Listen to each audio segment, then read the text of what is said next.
Okay guys, I think let's start. So today we're going to start talking about electric fields and matter. And our goal in doing this is we want to start describing some real systems. So we're going to talk about two real systems today and try to describe them. And then tomorrow we'll be doing an experiment together with an electroscope. And we will also want to describe that. So what do we need to know? Well, we need to know why is electromagnetism relevant for the description of matter. And to do that, we're going to need to review a few facts that we'll need to remember, and then we'll develop a little bit of theory.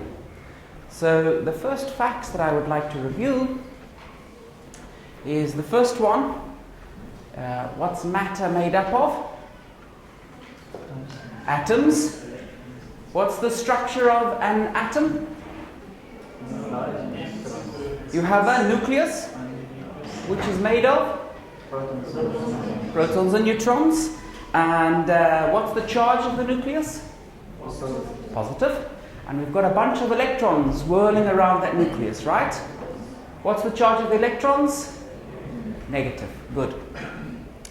So can somebody tell me, how big is an atom roughly?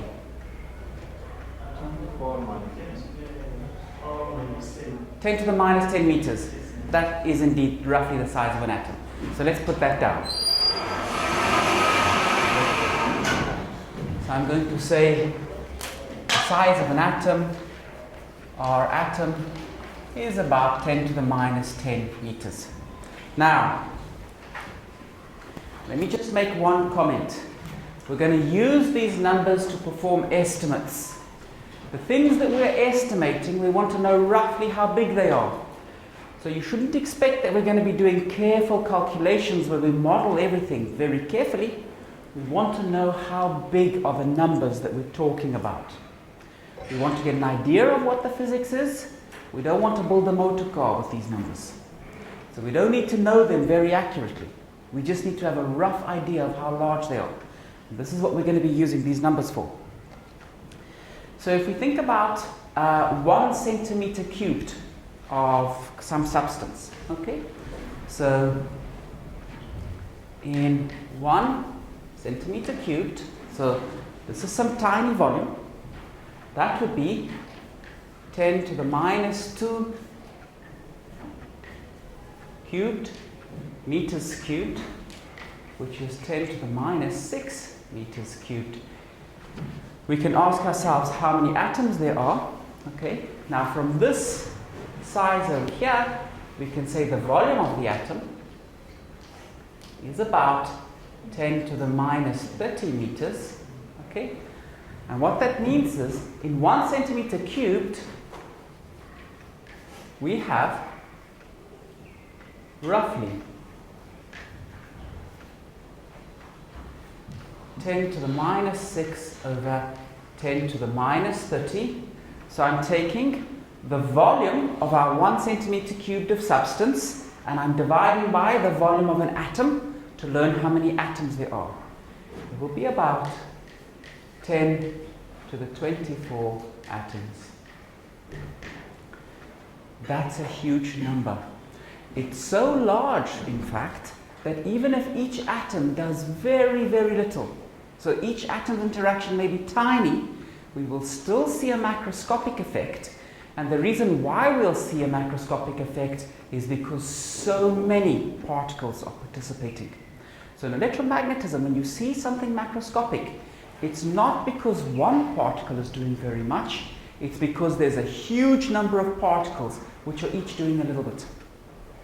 And that's how come we manage to see electromagnetism on a macroscopic scale. And we'll see examples of this again and again. Can someone tell me how big is the nucleus?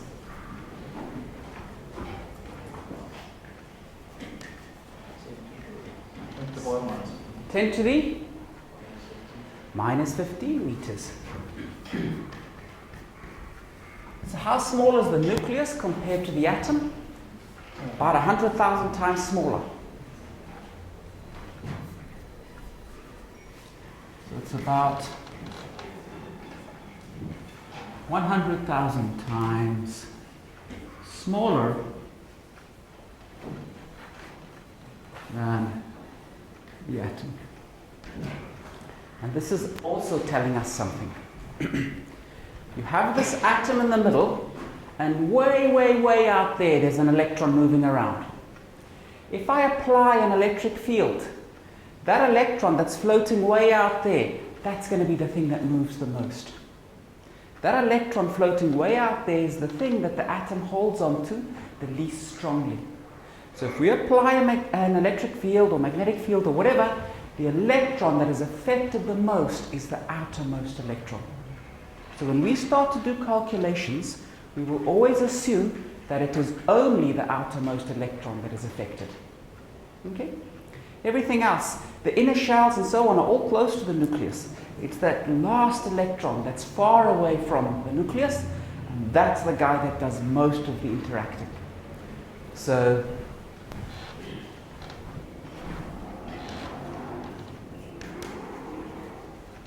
the outermost electron does the most interacting. It's the one that interacts the most. Good.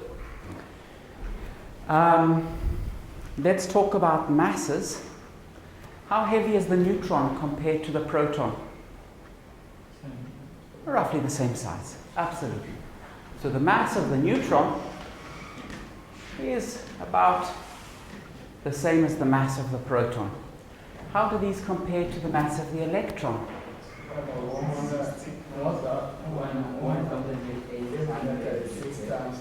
Okay, so 1,800, 1,600. We're physicists. 2,000.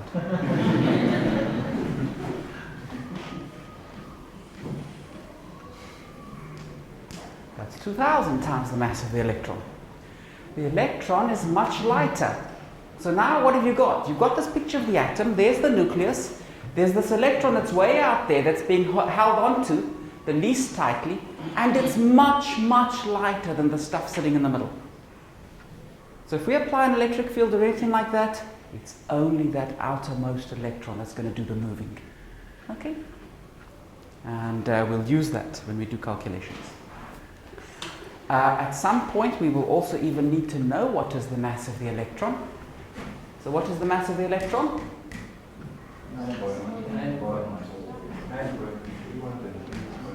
Okay, 9.1 times 10 to the minus 31 kgs. So what is that about?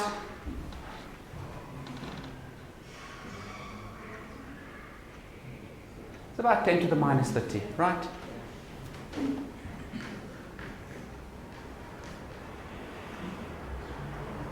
So we'll always use 10 to the minus 30 kilograms.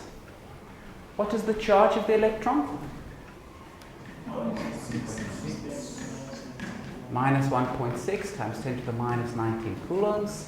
What is the charge of the proton?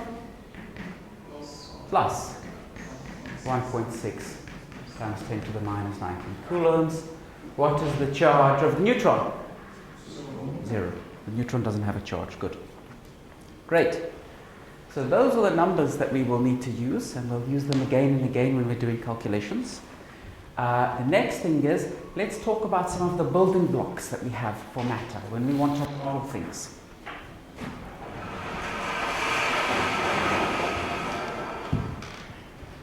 So what kind of building blocks will we have?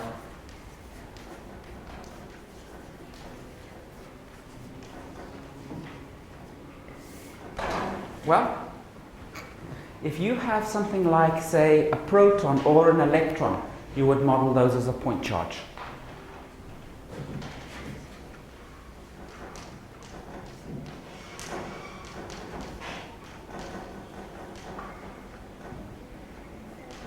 But we could have something slightly bigger. For example, we could have something like a sodium ion, say.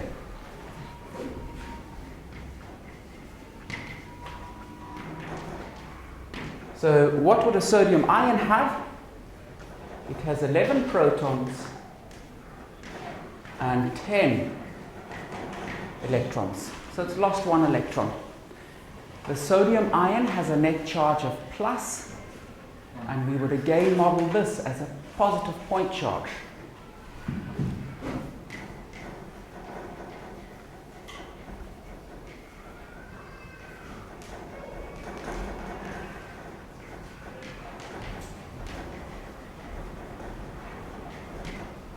So we want to model it as a positive point charge. So point charges appear a lot in our models.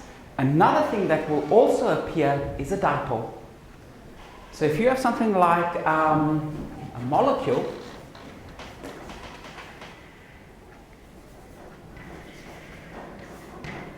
so a good example is hydrogen chloride. The way that you get hydrogen chloride is you have a chlorine atom. So I'm just drawing a cartoon. And you bond to that some hydrogen atom. Then what you find is the chlorine holds onto the electron better than the hydrogen does. So what you find is on this side, there's a slight net positive charge, and on this side, there's a slight net negative charge. The model that we have for this is as a charge of plus Q here, and a charge of minus Q here. And we call that a dipole. When you come to study electric fields in matter, it is all about dipoles. So keep that idea in mind. We're going to develop this. For electric fields in matter, you are always applying the physics of dipoles again and again and again. Up to now, we've studied electric fields just in free space, and we kept recycling the answer for a point charge. When we come to start studying electric fields in matter, we are going to start using the answer for a dipole as much as we use the answer for a point charge. Okay? So watch out for that. Okay. So those are the basic numbers that I wanted you to be aware of and ideas that we're going to use when we're modeling. Let's now come to the first system that I would like to study. And it's one that you've seen before. So let me just repeat the demonstration, and then we'll get on to calculating some numbers. So this is what we did in the first lecture with the pieces of tape. So I'm sticking the first piece of tape down to the table, and we're going to study the situation where the tape repels. Here's the second piece of tape. Okay, so now what I do is I rip off the first piece of tape. There we go. So I've caught some charge there. I'm going to leave this first piece of tape somewhere. Maybe I will leave it over there. Now I'll put the second piece of tape down.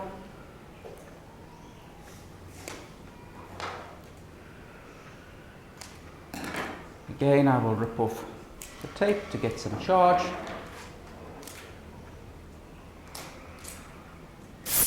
And now please watch. Oh.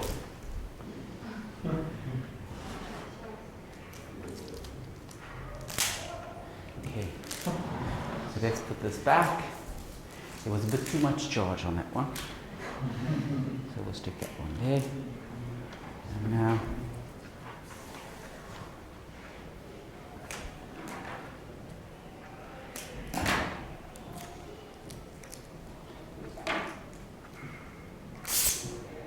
good. Okay. So here are the two pieces of tape. So I want you to watch them. You know they're going to repel, but I just want you to watch how they repel. So look roughly how close the tape. So we left the first one for a bit too long. So let's redo it.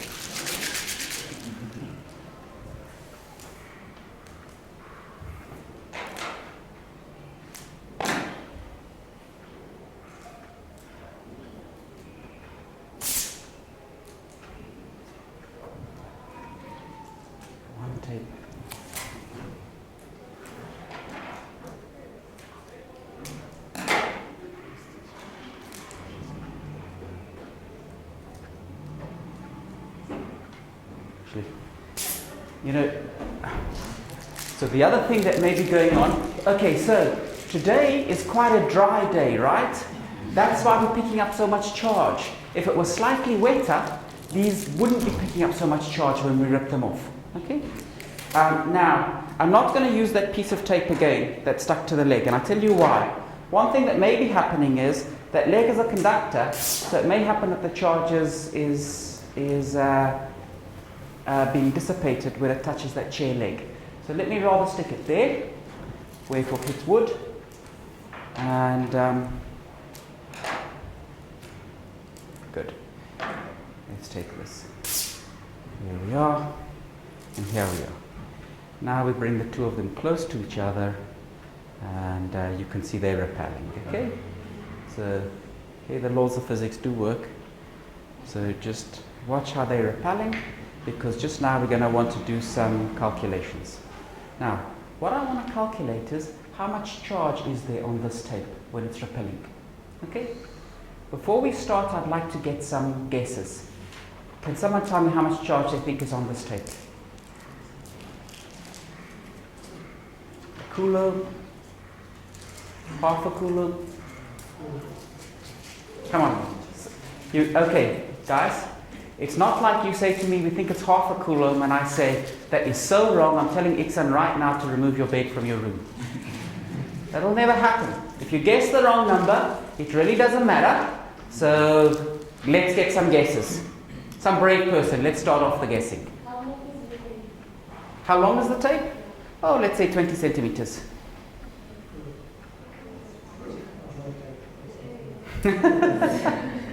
So what's the charge at the bottom here? Come on, a brave person. William, I think you're brave. How much charge is on the tape? We look at the charge as a multiple of the volume of that tape. Well, you see, we're ripping the tape just off the surface of the sticky tape. So maybe it would only be the surface that plays a role. Maybe not the whole volume.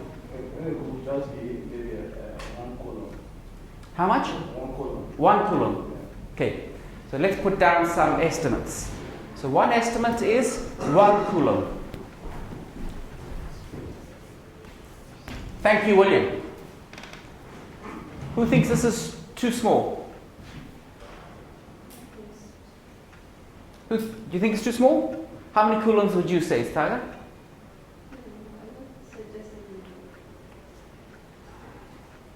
Give me a number.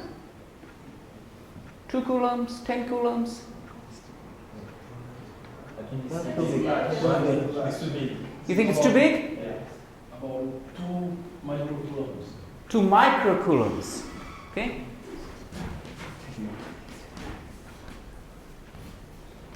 Ishmael, does that look the right size? Yes. Microcoulombs? Anyone else?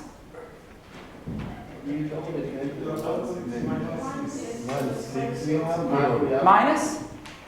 12. Oh, okay, good. That was a little test. Good, guys. So 2 times 10 to the minus 6 coulombs. 10 to the minus 10. 10 to the minus 10 coulombs. Okay. Now, good. I think we've got enough here. So let me explain to you why I wanted you to do this. It's kind of like I say to you, how tall is this chair? Okay. And then you guys start giving me estimates, and your estimates differ by 10 orders of magnitude. So it's like one person could say, I think the chair is 1 kilometer high.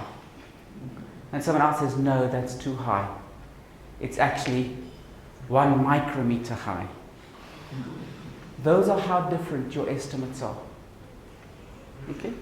10 orders of magnitude. What does that teach us? The reference. We need to understand that the reference on which to. So what it teaches us is we don't have a clue of how much charge there is on that tape. We've got no sensible thing to compare it against. Okay? So if we calculate it and we get it wrong by a factor of 5, let's say we get a number and it's 5 times too big or 5 times too small, I would say that's a victory. Because right now, we're 10 orders of magnitude off.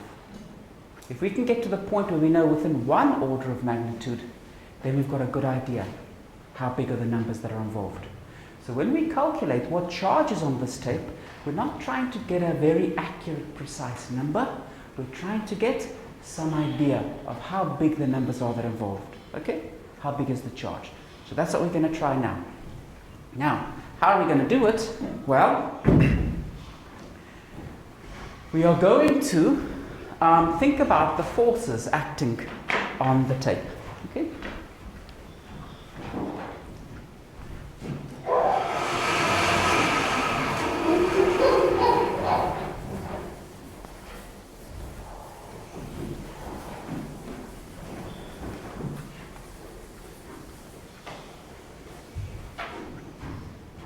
So our piece of tape started to tilt like that. Why? Well, there were two forces acting on it. There was gravity and there was the Coulomb force. So the Coulomb force was the force of repulsion, gravity was acting down. There was 1/3 force acting on it, which is where I was holding the tape, because I was holding the tape up. And that force, exactly, we'll call that T over there. Okay? Now, if I just hold the tape, then the tape just sits there. Is everybody happy that that piece of tape is in equilibrium? Yeah. So what's the sum of forces acting on the tape? 0. 0. Good. So we'll put here an angle theta. So the sum of forces acting on the tape is equal to 0. If I want the sum of forces acting on the tape to be 0, what does mg have to be equal to? mg will have to be T something. T? T cos theta. Cos, you sure? Yeah. Is it cos, guys?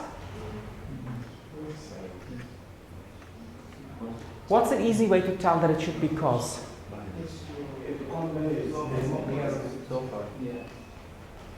If theta was 0, what should t be equal to? mg. If theta is 0, is t equal to mg? Yes. So if you just want to check your answer quickly afterwards, ask yourself what happens when theta is equal to 0. That's the simplest case to consider. For the Coulomb force, this is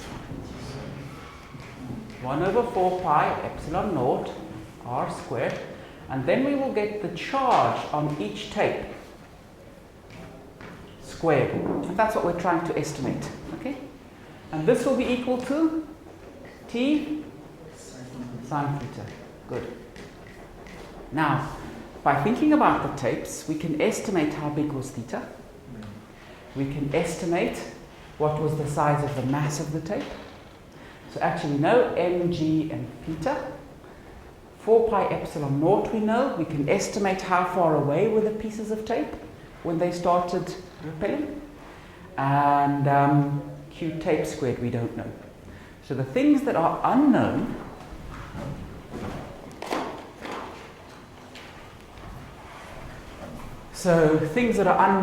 that we can't even estimate are q tape squared and t.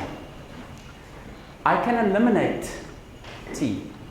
If I call this equation 1 and I call this equation 2, if I just say 1 divided by 2, the tensions will cancel. Okay? So 1/2 gives what? We've got mg 1/2. We've got q tape squared over 4 pi epsilon naught r squared over mg is equal to tangent of theta. If theta is small, tangent of theta is approximately theta. Everyone happy? For small theta, that's approximately true. Okay? Let's solve for q tape squared. Do that now on your page. What is Q tape equal to?